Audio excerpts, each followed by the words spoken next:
जय श्री राम दोस्तों मेरे चैनल हिंदू भक्ति पर आपका स्वागत है। अगर आप मेरे चैनल पर नए हैं तो कृपया मेरे चैनल को सब्सक्राइब जरूर कर दे और अगर वीडियो अच्छा लगे तो कृपया लाइक, कमेंट और शेयर जरूर करें। चलो अब देर न करते हुए आज की कहानी शुरू करते हैं। लंका विजय के पश्चात जब भगवान राम अयोध्या लौटे और उनका राजतिलक हो गया तो एक दिन राज दरबार में महर्षि वशिष्ठ, विश्वामित्र, नारद तथा अन्य ऋषि धार्मिक विषयों पर विचार विमर्श के लिए पधारे। जब सभी प्रकार के विषयों पर चर्चा चल रही थी तो देवर्षि नारद ने एक प्रश्न उठाया कि नाम और नामी में कौन श्रेष्ठ है। इस प्रश्न को सुनकर ऋषियों ने कहा, नारद जी, नामी से आपका क्या मतलब है, जरा स्पष्ट करो। नारद जी ने कहा, ऋषियों, नाम तथा नामी से तात्पर्य है कि भगवान नाम का जप श्रेष्ठ है या स्वयं भगवान श्रेष्ठ है। नारद जी की बात सुनकर ऋषियों ने हंसकर कहा, अरे नारद, तुमने ये कैसे बच्चों जैसा प्रश्न किया है। निश्चय ही भगवान श्रेष्ठ है क्योंकि उन्हीं के नाम का तो जप किया जाता है। नारद ने कहा, नहीं, आपकी ये धारणा ठीक नहीं है। मेरे विचार से भगवान से बढ़कर उनका नाम है। भक्त को भगवान के नाम के जप से ही शक्ति मिलती है, क्योंकि नाम के भजन के बिना भगवान कहाँ कृपा करते हैं। पर ये बात सबने आसानी से स्वीकार नहीं की तो नारद ने कहा, अपनी बात की प्रतिष्ठा के लिए मैं इसे उचित समय पर प्रमाणित करूँगा। इसके कुछ देर बाद राजदरबार स्थगित हो गया। हनुमान उस दिन दरबार में उपस्थित नहीं थे, इसलिए हनुमान को इस विवाद के बारे में कुछ नहीं पता था। दूसरे दिन राजदरबार लगने से पहले नारद ने हनुमान को बुलाया और कहा, हनुमान, राजदरबार में जाने पर तुम श्री राम तथा उपस्थित ऋषियों को विनय पूर्वक प्रणाम करना, पर विश्वामित्र को प्रणाम मत करना। वे भले ही ऋषि का चोला धारण किए हैं, पर वे ब्राह्मण नहीं हैं। क्षत्रियों की पूजा ब्राह्मणों जैसी नहीं होती। हनुमान ने सोचा, नारद देवताओं के ऋषि हैं, ठीक ही कह रहे होंगे, उनकी बात अवश्य माननी चाहिए। उन्होंने कहा, ठीक है देवर्षि, मैं ऐसा ही करूँगा। दरबार में भगवान श्री राम सिंहासन पर बैठे थे। मंत्री तथा ऋषि आदि भी अपने अपने आसन पर विराजमान थे। थोड़ी ही देर में हनुमान जी आए। उन्होंने भगवान श्री राम के चरणों में प्रणाम किया, फिर ऋषियों का चरण स्पर्श कर प्रणाम किया, फिर उन्हीं के बीच बैठे विश्वामित्र को न तो उन्होंने प्रणाम किया और न किसी प्रकार का आदर भाव दिखाया। हनुमान के इस व्यवहार से विश्वामित्र ने अपने आप को बड़ा अपमानित महसूस किया। वो राजा तथा ऋषियों के बीच इस प्रकार अपनी उपेक्षा और अपमान को सहन न कर सके।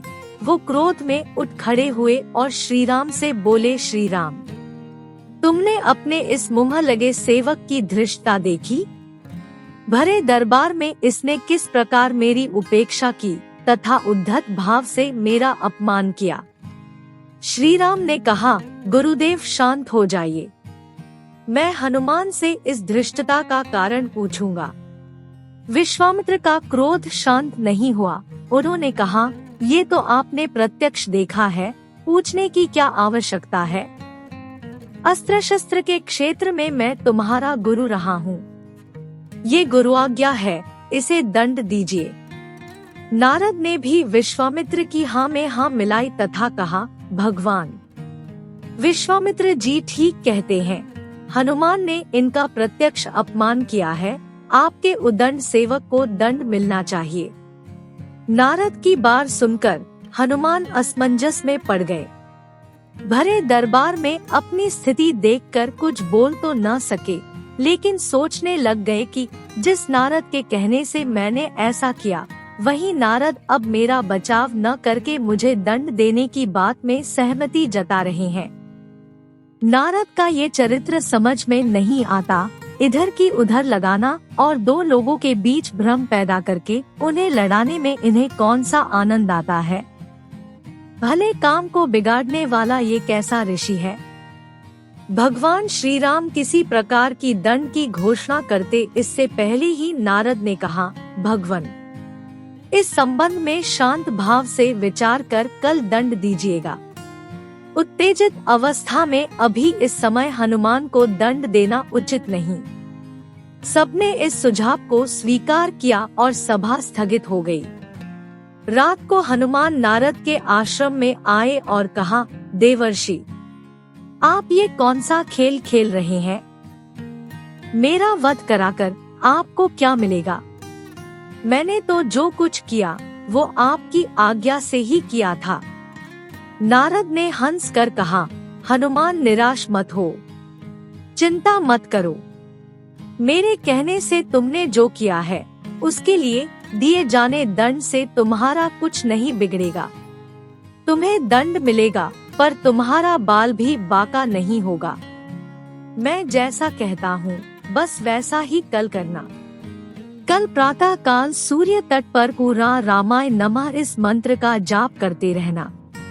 कोई कुछ भी कहे तुम कुछ मत सुनना, बस ये मंत्र प्रेम भाव से जपते रहना। अगले दिन सुबह हनुमान जी स्नान करके सरयू तट पर खड़े होकर मंत्र जाप करने लगे। दरबार लग जाने पर जब हनुमान दरबार में उपस्थित न हुए तो श्री राम ने पूछा, हनुमान कहाँ है, अभी तक नहीं आए? विश्वामित्र ने कहा, आप आज दंड देने वाले थे, शायद इसलिए डर कर नहीं आया। नारद ने कहा, मैंने अभी थोड़ी देर पहले सरयू नदी के तट पर उन्हें स्नान ध्यान करते हुए देखा है। भगवान राम ने कहा, ये हनुमान की एक और उद्दंडता है। हम स्वयं सरयू नदी पर जाकर हनुमान को दंडित करेंगे। राम, विश्वामित्र, ऋषियों तथा मंत्रियों को साथ लेकर सरयू नदी पर हनुमान को दंड देने के लिए पधारे। श्री राम अपने भक्त को बार बार करुणा भरी दृष्टि से देखते तथा सोचते कि अपने दुख के दिनों के साथी ऐसे परम भक्त पर कैसे बाण चलाए। उधर गुरु विश्वामित्र के कोप का डर भी उन्हें सता रहा था। गुरु की मर्यादा की रक्षा के लिए उन्होंने हनुमान को दंड देने का निश्चय किया। श्री राम ने धनुष पर बाण चढ़ाया और हनुमान को लक्ष्य बनाकर बाण छोड़ दिया। लेकिन ये क्या? बाण तो हनुमान जी के शरीर से कुछ दूरी पहले ही रुक गया। राम बाण पर बाण मारते रहे पर एक भी बाण हनुमान के शरीर को नहीं छुआ। उधर हनुमान राम के बाणों के प्रहार से निश्चित नारद के बताए मंत्र का जप करते रहे। वो मंत्र जैसे हनुमान का कवच बन गया। ये देखकर श्री राम को बड़ा आश्चर्य हुआ, हनुमान में ये कैसी शक्ति आ गई है। उनके दंड का प्रयास व्यर्थ हो रहा था। विश्वामित्र को लग रहा था कि राम अपने भक्त को बचाने के लिए जानबूझकर इस तरह बाण चला रहे हैं कि उनको चोट न पहुँचे। अपनी इस असफलता से विचलित होकर राम ने ब्रह्मास्त्र उठा लिया। राम ने ब्रह्मास्त्र हाथ में लिया तो हाहाकार मच गया। नारद ने कहा, ऋषिवर विश्वामित्र, हनुमान के अपराध को क्षमा करें। अगर राम का ब्रह्मास्त्र छूट गया तो सिर्फ हनुमान ही नहीं मरेंगे बल्कि सारे लोक में प्रलय मच जाएगा। ब्रह्मास्त्र से निकली ज्वाला देखकर विश्वामित्र भी डर गए।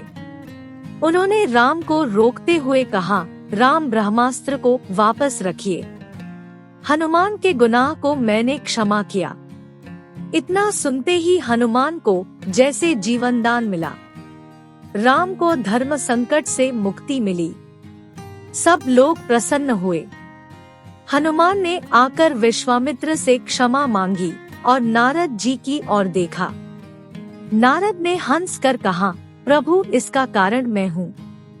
मैंने कहा था ना, भगवान से बढ़कर भगवान का नाम जपना श्रेष्ठ है, उसे मैंने आज सिद्ध कर दिया।